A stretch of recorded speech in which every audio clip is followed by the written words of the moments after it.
Statue of યુનિટીના વિકાસ માટે સરકારનો વધુ એક નિર્ણય। પ્રવાસીઓની સંખ્યા વધે તે માટે રાજ્ય સરકારે મોટો નિર્ણય લીધો છે।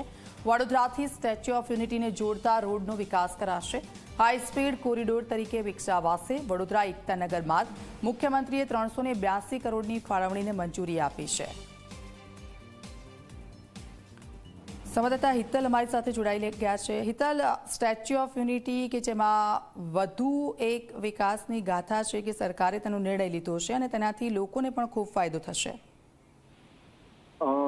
જી દીક્ષિતા, ચોક્કસ એવું કહી શકાય કે વિશ્વનું પ્રવાસન સ્થળ તરીકે જાણીતું સ્ટેચ્યુ ઓફ યુનિટી એકતા નગર માટે વડોદરાને જોડતા રસ્તાને હાઈ સ્પીડ કોરિડોર તરીકે વિકસાવવા માટેનો સરકારે મંજૂરી આપી છે અને તેના માટે 381.16 કરોડની રૂપિયા મંજૂર કરવામાં આવ્યા છે। મુખ્યમંત્રીના આ એક નિર્ણયથી ખાસ કરીને જોવા જઈએ તો જે સ્ટેચ્યુ ઓફ યુનિટી અને ત્યાં જતો જે રસ્તો છે તે ખૂબ મજબૂત અને વિશાળ બનશે, જેનાથી એક માળખાગત સુવિધાઓ પ્રવાસીઓ માટે પણ ખૂબ સારી ઉપસ્થિત થશે।